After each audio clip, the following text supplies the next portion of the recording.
This wonderful talk. Yes, it is also being recorded. Thank you very, very much for all of your time. And thank you for joining us. We as a group are very happy to have you. When we get into our presentation, you may want definitely paper and pen. So have that around you. And also to help us get to know each other, we ask you to rename yourself with your name and the state or country that you're from, because I'm pretty sure we're all from around the world here. To all of you who have attended one of our presentations, you have already heard that we are a group of coaches who were trained by Hilda Weeman, Generational Healing, as well as members of WFWP, and we feel very inspired to combine our healing work with the vision of WFWP, women working together to establish a culture of heart in the family, community, nation, and world in order to achieve genuine and sustainable peace under God. We are becoming a community of support for each other as we meet each month. If you have missed any of our previous monthly webinars, the recordings are available, and the link is in our follow-up newsletter. Our community and participants come from all walks of life, and we represent various cultural and religious backgrounds. We ask that in all of our conversations today that we use inclusive language that respects both our similarities and our differences. And before we move on to the presentation, and before I introduce our amazing speaker, if you're with a partner today, or if you're with a pair, then you can be in breakout room together. But please text it in the group chat to let Myrna know. And if you do not want to be in a breakout room when it's time, towards the end, we're going to be in a breakout room. So just type if you want to be with your person that you're with, or none, or if you're ready for a new person to join with. So I'd like to introduce our speaker.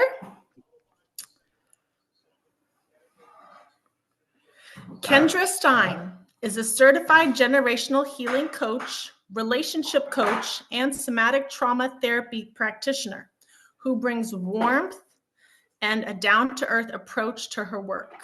She's especially passionate about internal family systems, IFS therapy, inner child work, and has recently added couples counseling with a focus on helping partners build real trust and connection using relational life therapy. At her practice, because now she has a new practice, Somatic Solutions, Kendra works with people individually, in groups, or by training new coaches eager to join her team. Alongside her professional credentials, she draws from more than 20 years of parenting experience, guiding others through the highs and lows of family life. Please excuse me, that was my daughter. I bet you heard that. I just gave her the mom stare.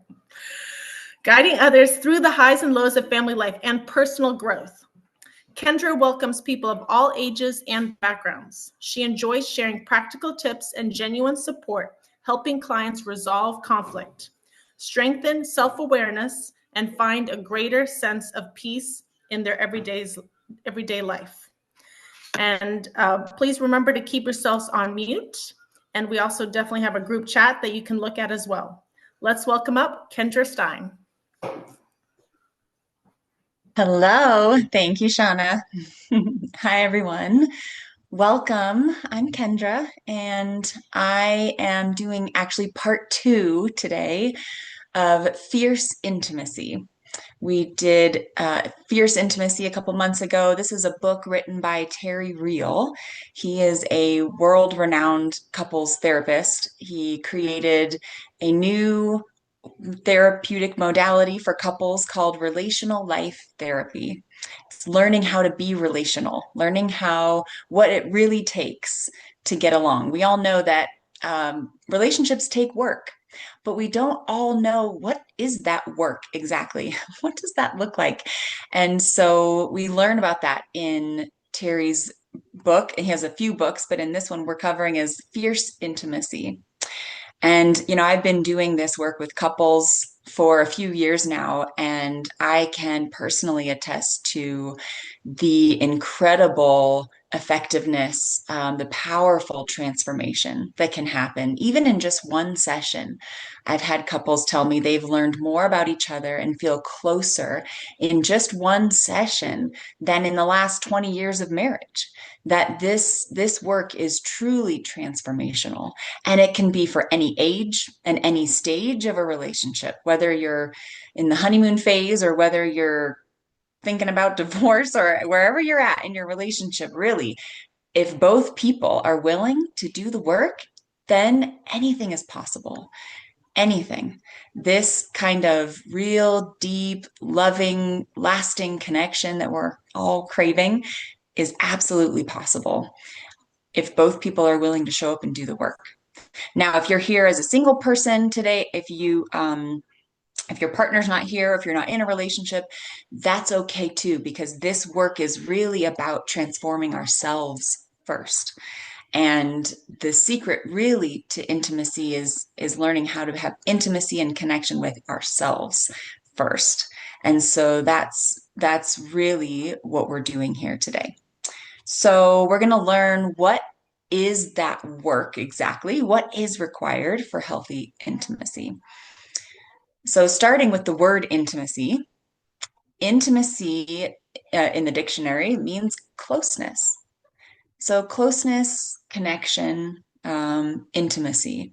Well, fierce intimacy is an invitation into this kind of connection with yourself first.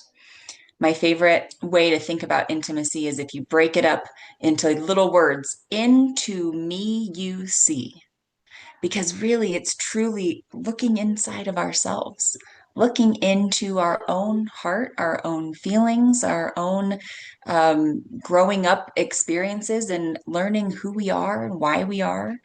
And so it's really this gift of looking inside of ourselves and learning how to accept and love who we are. So being seen and loved is a precious gift that we all want. We all come into this world. We're actually created and designed to be seen and loved by those around us. And so we're craving and wanting that.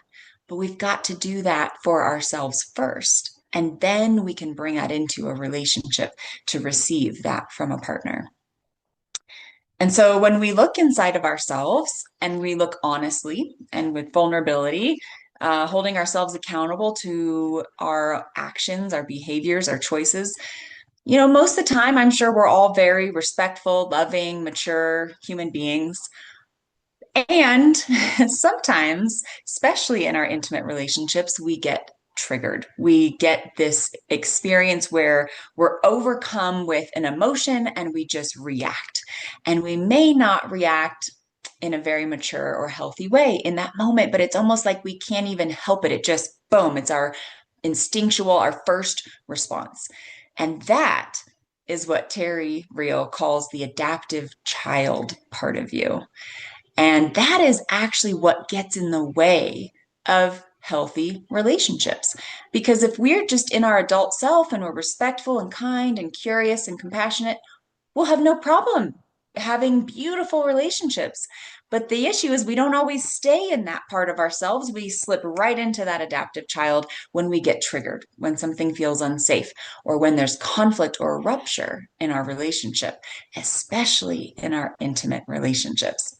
Some people are like, well, I know I'm always so happy and everything's great. I never get upset except with my partner. Man, oh man, can they push my buttons. It's just something about that relationship. Woo, I just become a different person. That's your adaptive child. That's that part of you that gets in the way of deep, long lasting, consistent connection. So Terry says there's actually 5 different ways that that adaptive child shows up to sabotage the relationship. And he calls them 5 losing strategies. They are a way that we learned growing up to try to create connection or try to protect ourselves from disconnection, from invasion, or neglect or loneliness. It's a way that we learned how to adapt to our environment. And so it doesn't actually create connection, it actually creates distance and disconnection. But it's all that we know, it's all that we learned growing up. So we automatically go right to that same behavior. And so there are actually strategies, and there's 5 of them that we often will do as we're in that adaptive child part, but they're losing strategies. They don't work. And so we're going to talk about what those strategies are, why they don't work, and what to do instead. So this is an invitation to take an honest look at ourselves, to be vulnerable and accountable. And this is really the work of relationships. It's being an adult in a relationship. And so I honor your courage in taking this journey with me today. So let's dive in to those 5 strategies. I'm going to share my screen. Here we go. All right. So 5 losing strategies.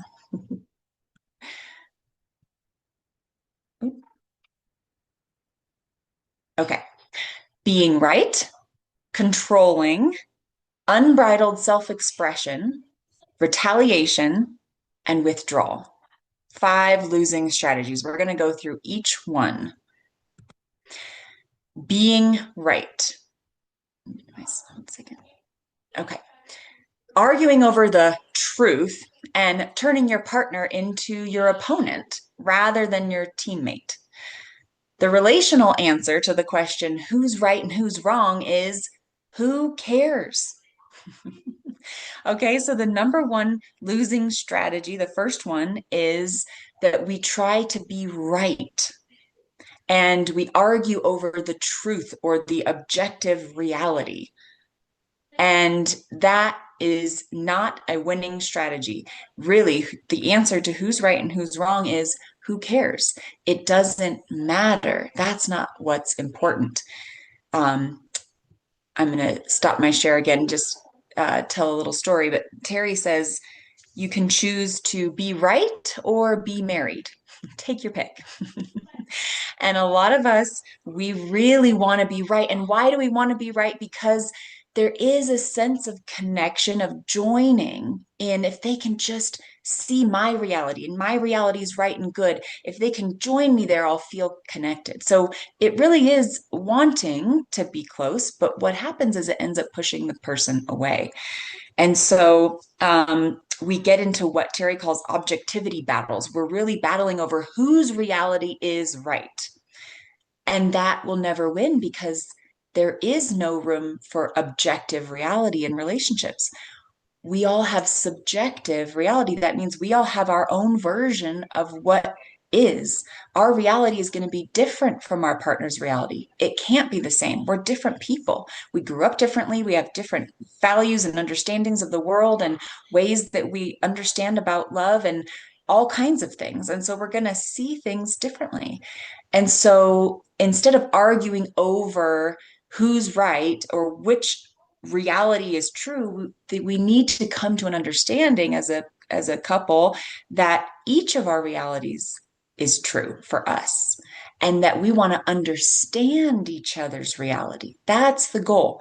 So Terry gives an example of a couple that came into his office and they've been having this fight for 40 years about the way that the husband drove the car, right? He had a certain way of driving that, he liked to go fast and kind of follow close behind. And the wife just couldn't stand it. She constantly criticized and nagged her husband in the car. She hated driving with him because she didn't agree with the way that he drove. She kept trying to tell him, honey, that's not right. You're driving too fast and you have to be farther away. And she would argue about the actual driving. And the husband, he just said, no, it's not a big deal. You're just worrying over nothing and you're just being too careful. Nobody drives like that. I'm safe. I never got a ticket. And just argue about whose reality is right. So Terry came in and said, it doesn't matter who's right. We need to understand each other's perspectives. And he taught the wife how to ask for what she wanted in a completely different way. And so he said, first of all, we always want to do a soft startup. We want to begin our request in a soft and loving way. Honey, I know you love me. Super soft, super loving. I know you care about me. And I just want to tell you how your driving impacts me. I'm not going to tell you it's right or wrong. I'm not going to tell you the way that you should drive. You can drive however you'd like, especially when I'm not in the car. Whatever you want to do is fine. But when I'm with you, when you drive that certain way, it makes me feel anxious and scared and nervous, and I can't relax. And I just want to be able to relax in the car with you. I want to enjoy being with you, but I can't because I'm always clinging off to the side and I'm terrified. I would love if you could, for me, because you care about me, if you could just adjust the way you drive when I'm in the car. I would be so grateful. Okay, who can say no to that? Well, he sure couldn't. In the session that very day, Terry said, he said, sure, no problem. And they had been fighting about this for 40 years. And he changed immediately, just like that, because she changed her approach. Instead of trying to be right and convince him that her way was the right way and his was wrong, she just shared about how it impacted her, how she felt. And so that he could still be right in his reality, he could still, the way he drove was fine, but it impacted her negatively. So now she shared that. That was vulnerable. That was honest. That was into me, you see, opening up her heart to let him know how it impacted her and keeping it about her, not about who's right and who's wrong. So that's losing strategy number one, being right. Who's right, who's wrong? Who cares? It doesn't matter. So let's go to the next strategy. The next one is controlling. So, really trying to control, right? We don't actually have control over other people, but we try to control them. Trying to manage your partner's behavior through demands or manipulation. It might get you what you want in the short term, but you'll pay for it in resentment and distance. So we can control kind of in two different ways. One is more overt, demanding, criticizing, nagging, cajoling, trying to change, or manipulation, more of like maybe adjusting our own behavior in certain ways to try to manage the outcome, to try to change their behaviors or make sure they are happy by us adjusting ourselves in a certain way. But really, it's the need for a specific outcome. It's the attachment to it being different than what it is. And so the big, huge spiritual truth about controlling is the reason why it doesn't work. Because nobody likes being controlled. There it is, plain and simple. Nobody likes being controlled. And so if you control your partner, you try to control them and manage them, you're going to pay for it later, even if eventually they conform or they give in or they acquiesce or they give up or surrender. You may win that battle, but you're losing the war because a lot of resentment is being built up because of that. So controlling doesn't work. It only gets us what we want in that short term. And again, it's this need for connection. It's like wanting, if they would just if they would just listen to me, then we could be happy. If they would just be happy, if I whatever I need to do to make them happy, if they would just be happy, everything would be fine, right? It's this like wanting something to be different and stuck on that idea of what is not currently happening and wanting to change it. So it's really a boundary issue. If we look at control, if you draw a circle around yourself, everything inside of that circle is the only thing we really have control over. And it's what we're responsible for. And as we're spending so much time focusing on the other person, we're also not being responsible for ourselves. So really, the way to shift is to adjust our boundaries, to focus on what's inside that circle. How am I showing up? Am I asking for my needs? Am I being honest about myself? Am I being vulnerable, soft, kind? How am I showing up in the relationship? And what is in my control? Only what's inside this circle, right? And so, um, there is an example of a couple that I was coaching, who they had this argument about the trash being taken out. For a long time, they were so upset about the trash that it was the husband's job to take it out. But he would let the bags stack up by the door and he wouldn't take them out right away. Well, the wife would get so mad that why won't he take out the trash? It's just that's his job and I need him to do it and he should do it. And why does he let it stack up like that? It stinks and it doesn't make any sense. And so they would argue about this and she would try to nag and complain and be angry and upset. And he didn't get it. He just was like, well, I'll take it out when it's the right time. When I'm going that direction, I'll grab all the bags. It doesn't matter. Or close to trash day, I'll get it all done.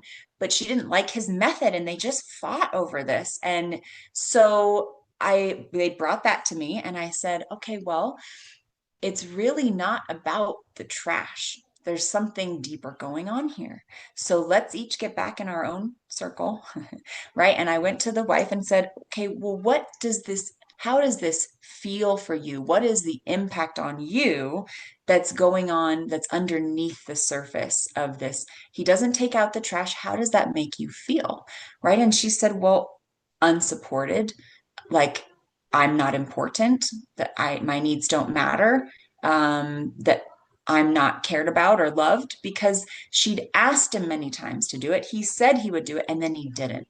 And so it was really this like, I can't count on him feeling that there was all of this big vulnerable feelings underneath the trash. It wasn't really about the trash.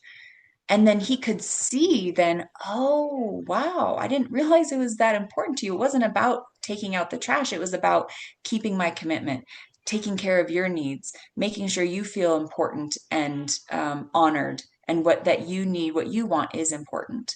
Right. So then now we're focusing on what's in our control and we're showing up honestly and vulnerably toward each other.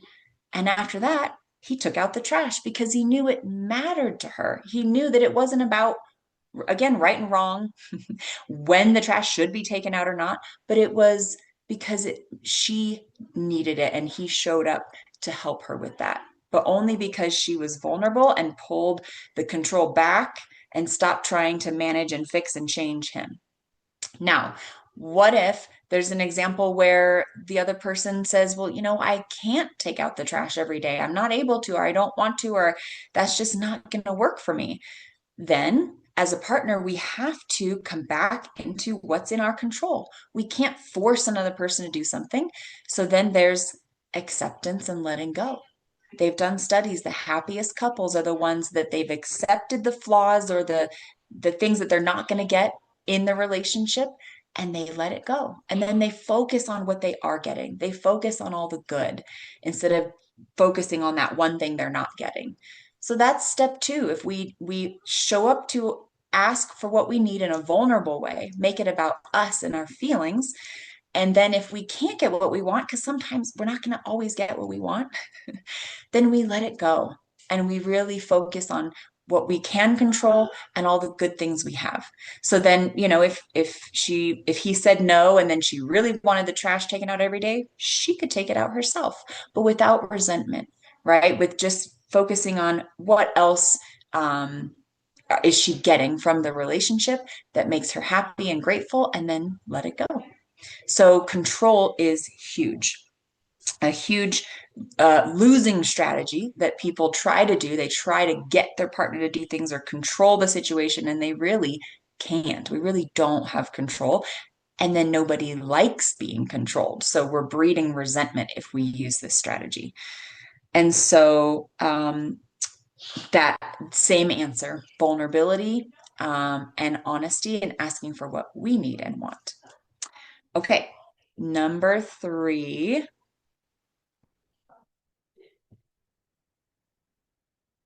Number three, unbridled self-expression.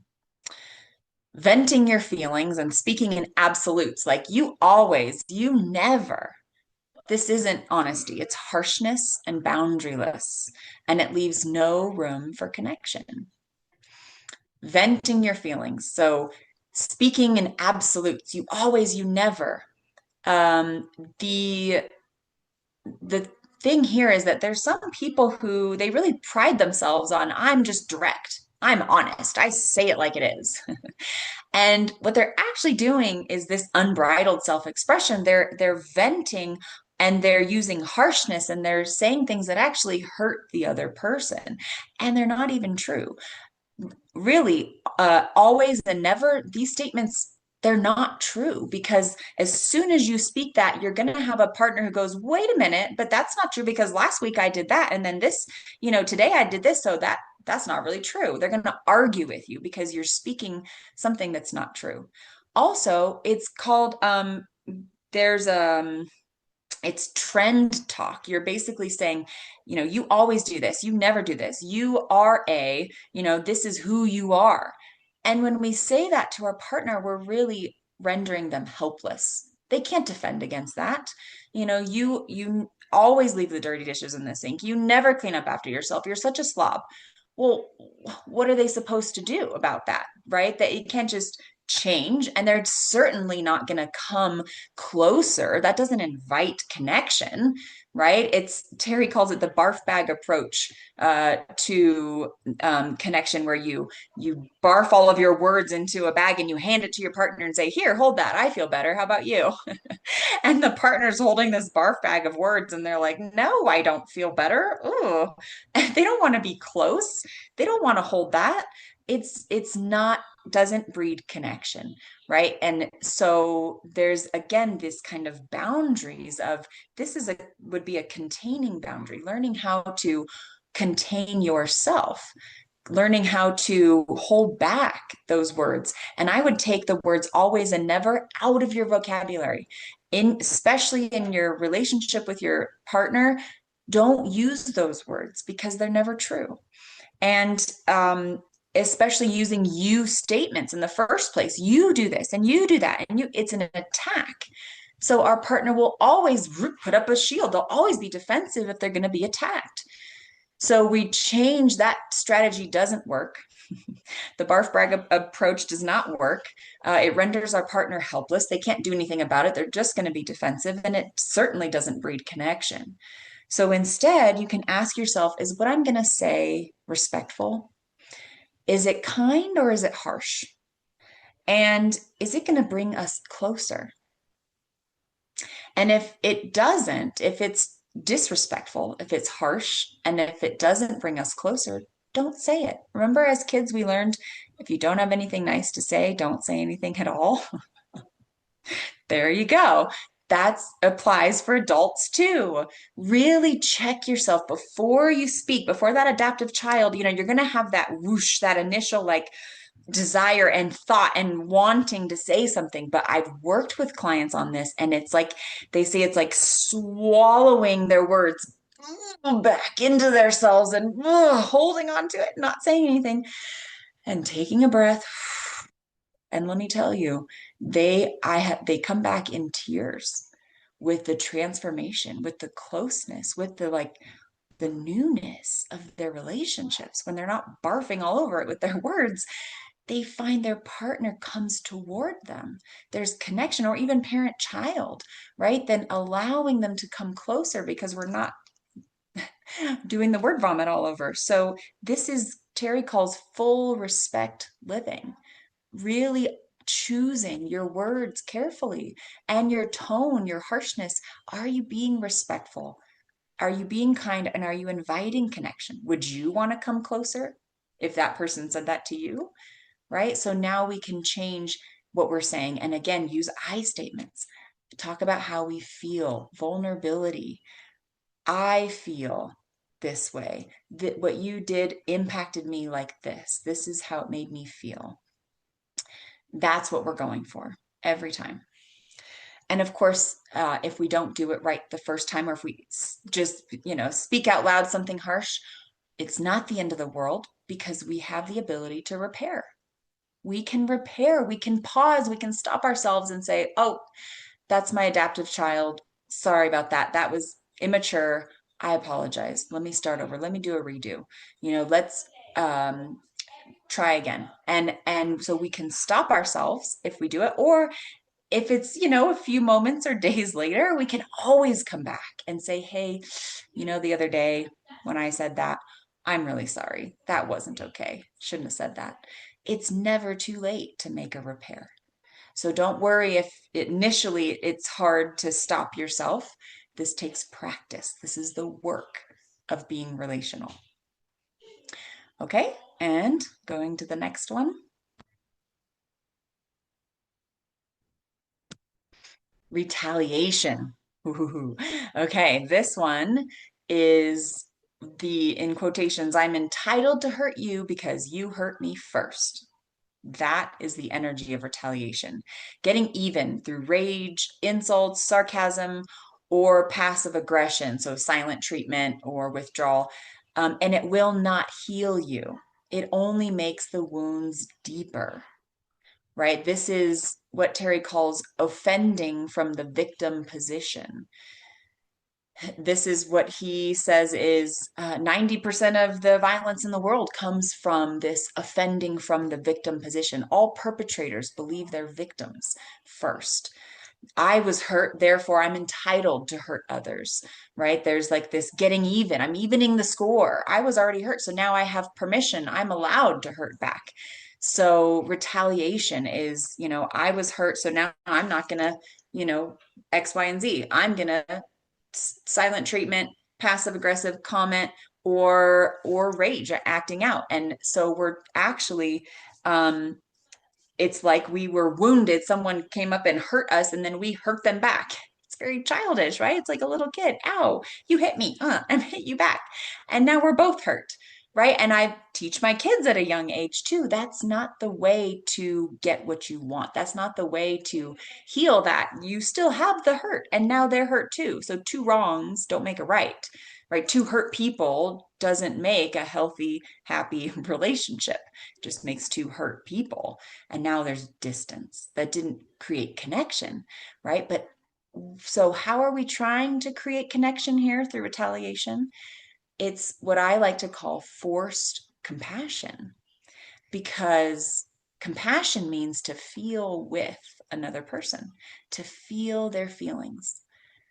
And if we don't know how to express ourselves vulnerably, to say, ouch, that hurt, then we act out automatically in a way that will get the person to feel hurt too. So that now we both feel together. Now they're feeling hurt, and I feel felt on some level. I actually feel a little bit of closeness. Okay, see, now they know how I feel.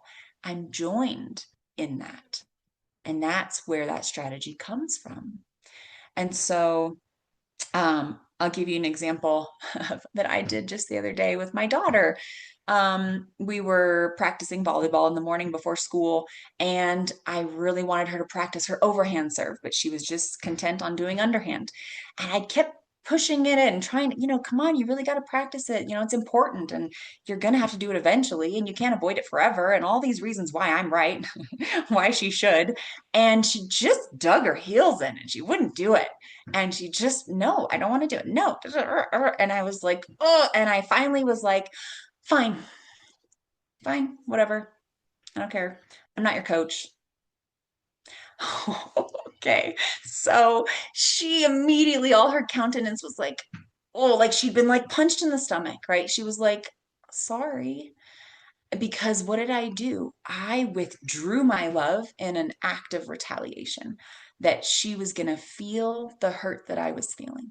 Now, it's so subtle. Sometimes we don't even know that we're hurt, right? We really have to be honest and slow things down. Why did I act that way? Because I felt disrespected. I felt unimportant. I felt not valued.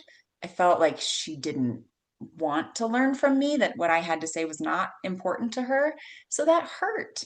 And so then I withdrew so that she would feel what I was feeling. And she did. And that doesn't breed connection. Now she just was feeling bad and I was feeling bad, and now there's distance.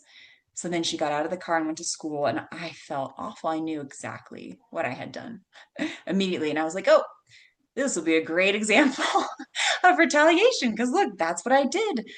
Oh, and so after school, I sat her down and I said, listen, I withdrew my love from you when I wasn't getting my way, when I wasn't getting what I wanted. Then I withdrew, and I bet you could feel that, huh? And she was like, yeah. And I was like, I'm so sorry, hun. I shouldn't have done that. I was trying to control the way you practiced. And so I just want to have fun with you. And it's okay. You can practice how you want. I just want to be there with you. And she's like, thank you, mom. And she's like, you're right. I should practice my overhand serve. And then the next time we did. And I was like, oh gosh. So I got what I wanted through connection, through vulnerability, through accountability, not through control and being right and retaliation. So that's an example of how my adaptive child showed up in that moment, and I couldn't stop it, but I did make a repair.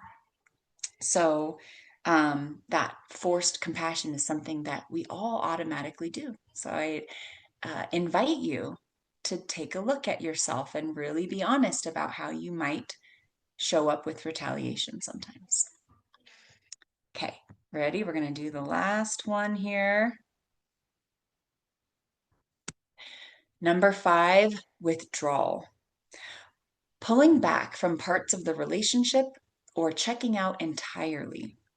It may feel safer in the moment, but it starves your partner and the relationship of intimacy and connection. So, withdrawing is pulling back from either parts of the relationship, certain topics or certain things, or just complete checking out. And we really do it for safety. We do it to try to protect ourselves, but it doesn't breed intimacy and connection. Again, that's selfishness. It's self-preservation. So now we're sacrificing the relationship because we don't want to get hurt, so we withdraw. Withdrawal can be two different ways. There's withdrawal like I did with that intentional kind of punishing. There's a withdrawal that's kind of like I don't have to deal with this. I don't, that's more entitled, that like they're just being emotional or they're the problem. I don't need this. I don't have to deal with this. And it's a punishing kind of withdrawal. But there's also real true withdrawal is just a shut down. It's like I can't deal with this. I don't know how. I don't know what to do. It's the body shutting down to say there's nothing we can do. We've tried everything. We don't know have a solution, and so we just shut down. And we can withdraw and shut down even while being in the room with someone. We just kind of go somewhere else, or we put up an emotional wall. So we're no longer there. So we can't connect. There's no connection when someone's withdrawing. It doesn't work. That doesn't breed uh, intimacy between the two people. It's preserving ourself. So we needed that as kids. We did it sometimes to protect ourselves from invasion or to protect ourselves from the fact there was no love. We didn't have connection or intimacy, and that's painful. So, again, protecting ourselves, withdrawing. And so withdrawal doesn't work. But sometimes we do need a break. Sometimes we do need to be able to collect ourselves or regulate ourselves or figure out some things we can't just engage. So the solution to withdrawal, instead of just waiting till we shut down or being entitled to withdraw, there's a healthy way to take distance. Healthy distance taking is a huge part of a healthy relationship. And it just requires two things. We say why we're taking a break and when we're coming back. We say, I'm overwhelmed. We keep it I statements. It's about ourselves, our need, why we are taking a break because of what we need, not I'm taking a break because you're being a jerk. No, that's not healthy withdrawal. I'm taking a break because I'm overwhelmed. I feel anxious or stressed, or I'm really angry and I need to calm down. I don't want to say something I'm going to regret. I need to take a break. So we're putting ourselves in timeout. And when are we coming back? We can't just take a break forever. We can't say, well, I don't know when I'll be back. I don't know when I'll feel better. No, we have to hold ourselves accountable to, I think I need about an hour and then I'll come back and we can talk about it.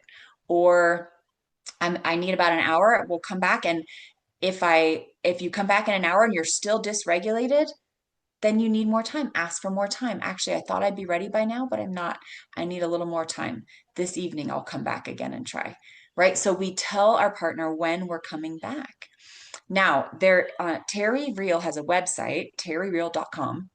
And in his website, there's resources. And under that, you can download the 5 losing strategies. You can also download the 10 commandments for taking a break, taking a time out. And it goes into detail about lots of other really great things to learn about how to take a healthy time out. And so if you feel like that's something you need a little help on in your relationship, you want to learn more about, go to Terry's website and download that 10 commandments. But those 2 points, those are the main things that we need to know, is just we communicate with I statements about why we're taking the time out and when we're coming back. And that's how to do a healthy distance without shutting down in the relationship. Okay, so I'm going to share my screen one last time. Okay, so now what are my most used losing strategies? And what are my partners? So now our task is to practice intimacy. Into me, you see, practice looking inside of ourselves honestly and vulnerably, and pick which strategies do I use the most. And now just pick one relationship, because we might use different strategies in different relationships. Pick the relationship that you want to work on. What is your most used losing strategy there? And you might have a 2-step, right? Like I was controlling and then withdrew or retaliated, right? I had those 2 in that relationship. In my primary relationship, I usually withdraw. So that's my most used losing strategy.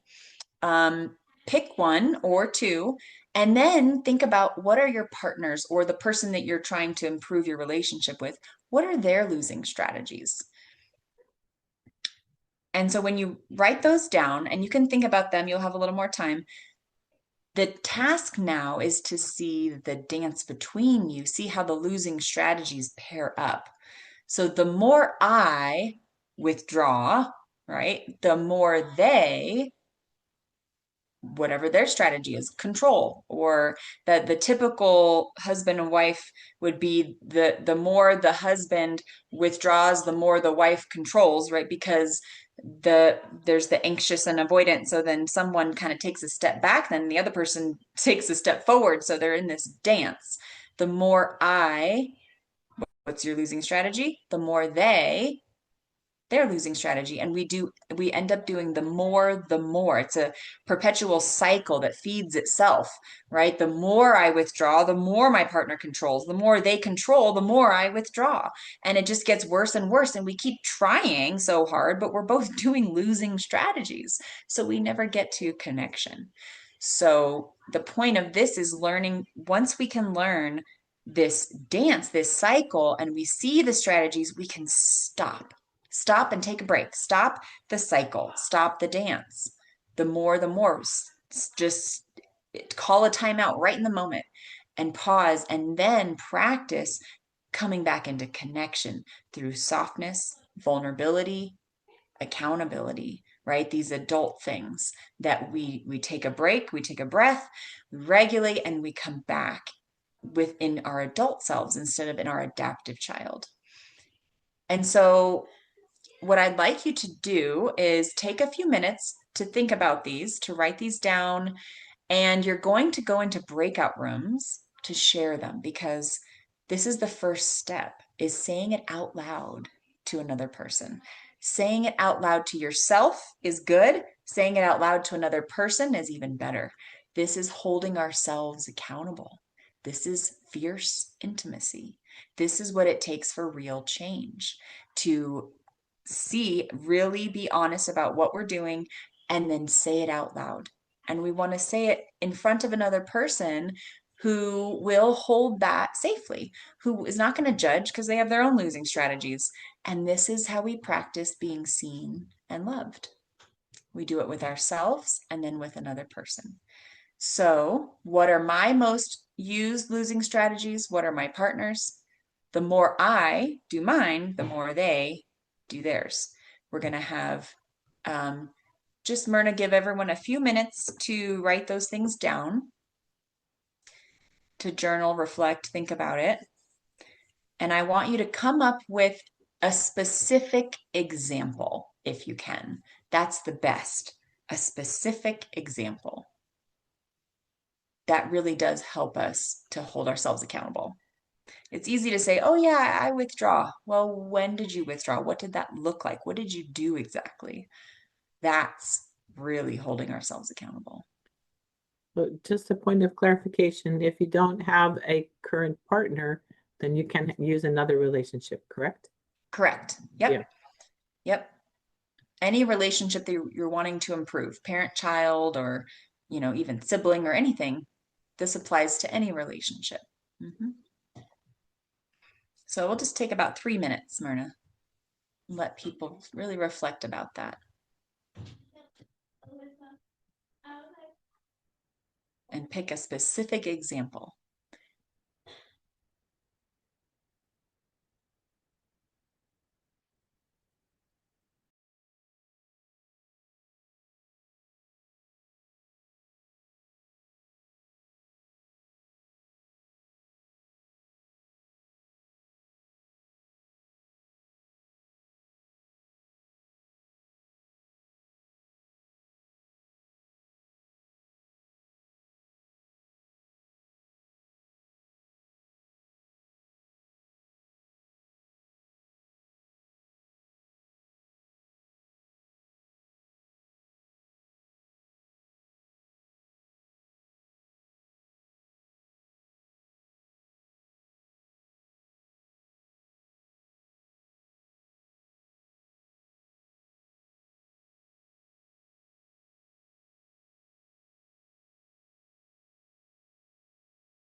All right, Myrna, let's, oh, someone asked, what are the 5 points?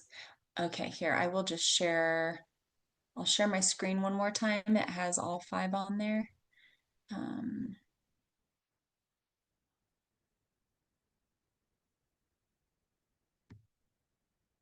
Oops, oh. Being right, controlling, unbridled self-expression, retaliation, withdrawal.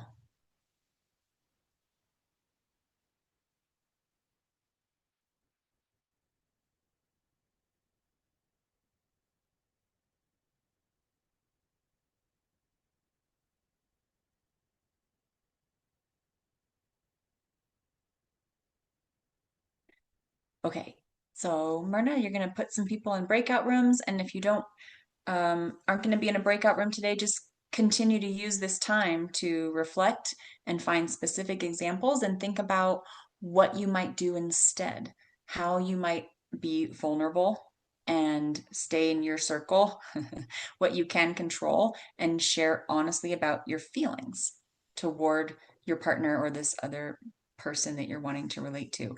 And write that down. think about what you would do differently, how you might come into connection instead of create distance.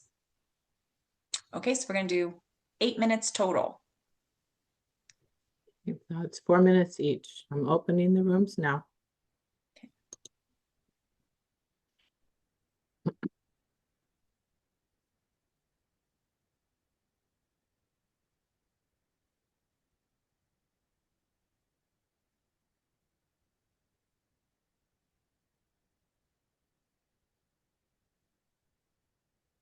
Okay, up. Let me stop.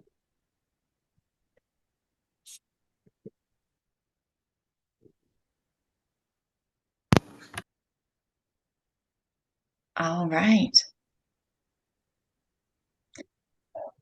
Welcome back, everyone. So we had some good amount of time there to reflect and to really call ourselves out on our um, adaptive child strategies, our ways that we try to get along and connect that don't work, and how we can do things differently. So I'm curious if anybody has any questions or would like to share about something that they learned, anything, any aha moments, especially learning about the dance between if you were like, whoa, that's right. Whenever I do this and they do that, then I do this more and they do that more, and how that works. Just curious to hear from people, or if you have any questions about anything that we've talked about today. I'd love to hear.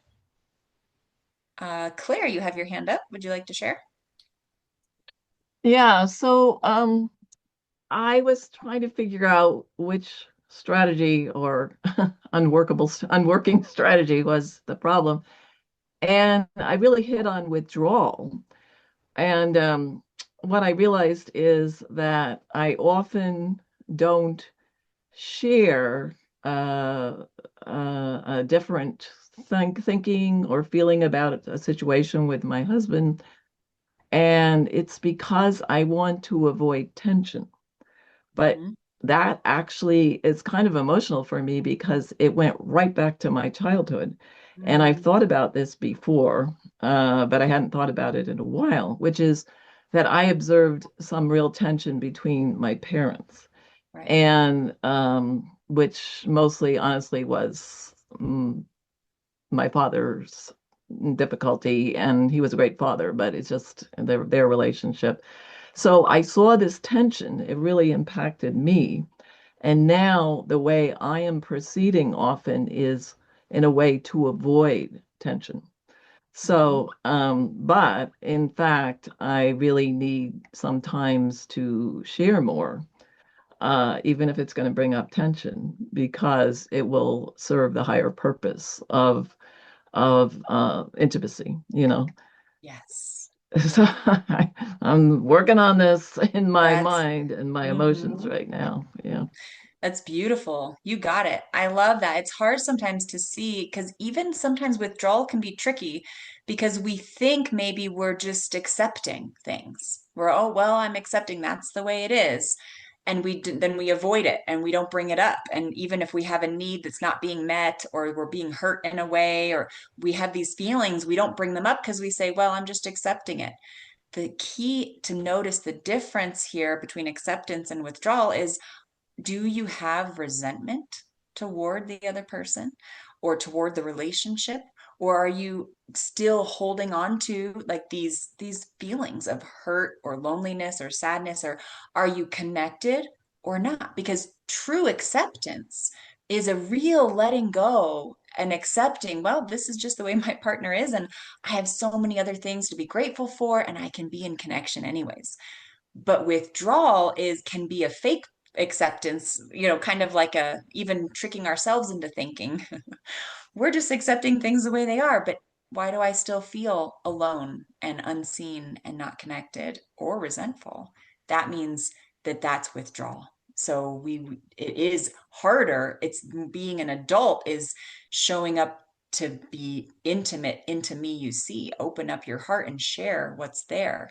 Now, the problem is that you might have a partner that does unbridled self-expression or, can be upset. And so if you do open your heart and they go wham and they get you, and then, oh, like it hurts, right? So that we want to be careful about that and expect and know what might happen. But that's where if we love our own inner child, if we love ourselves and we know this is the right thing to do and we want to show up no matter what happens, no attachment to outcome, but we want to be the best version of ourselves. We want to be an adult here. Then we can handle that. We can say, well, but I shared my feelings. And so I'm proud of myself, even if they didn't respond well, maybe the first couple times. But eventually, if you keep being an adult, you keep showing up and being vulnerable, then your partner, as long as they're a healthy, normal, functioning human being, they will join you. They're going to want to join you in connection, right? Like the driver in the car, the incident with like the wife vulnerably, softly sharing to her husband. Of course he wanted to join her. People want connection. So unless they have a serious mental health issue or personality disorder or something, then that's different. They are incapable of intimacy. And so that if you continue to show up and they don't, now you need help. Now you want to go, okay, we might need a third party. We might need some therapy or something to help us get there. But the first step is exactly what you're doing right now, to figure out your strategy and do it different. Thank you for sharing, Claire. Thank you.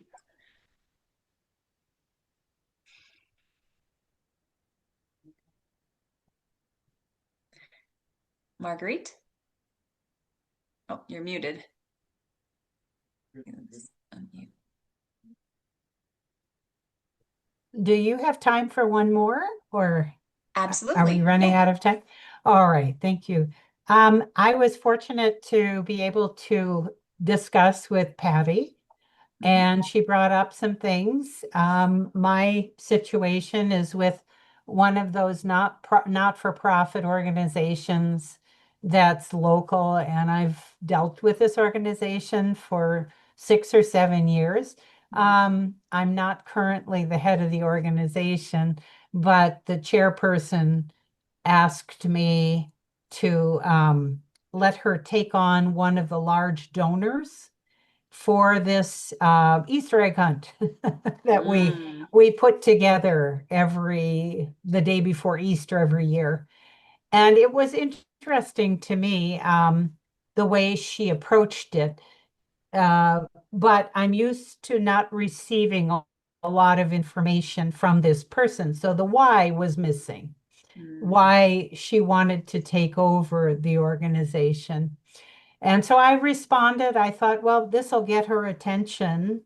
Because I used to withdraw and just listen, but not say anything when I was concerned or confused about what was happening in the dynamic.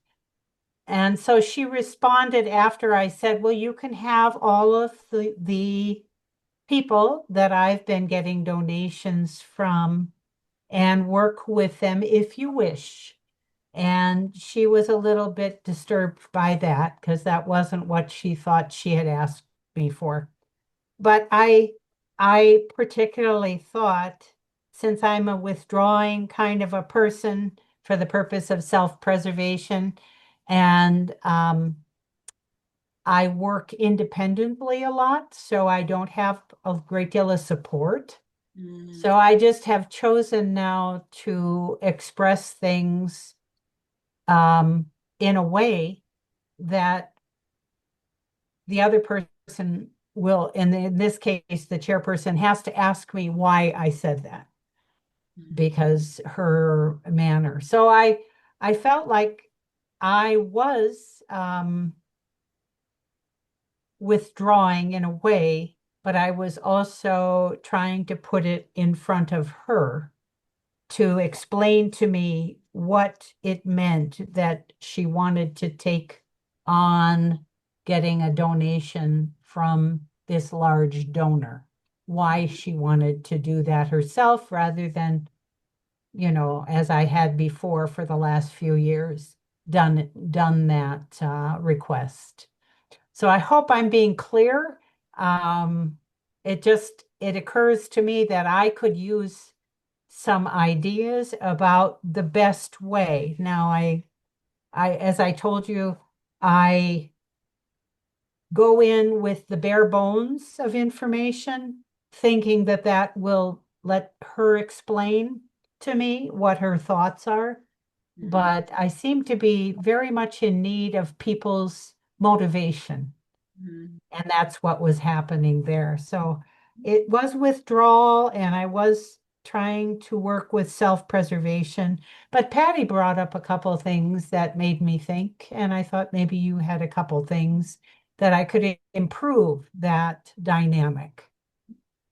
Yeah, well, so Marguerite, that's a really great point, in coming back into connection when there's a rupture, there's a relationship here, and there's been some kind of tension or stress in the relationship that she hasn't met the expectations you had, or there's a commitment that hasn't been filled, there's something there that has caused you to withdraw. So you're coming back, and curiosity, perfect. Being curious is, now we're not just assuming we know everything or that our way is the right way. We take a step back and say, well, maybe there's more information here. Maybe there's something I'm not getting or I didn't know, and really genuinely being curious about her experience, about why she's doing what she's doing. Now you're coming forward with understanding, with wanting to know.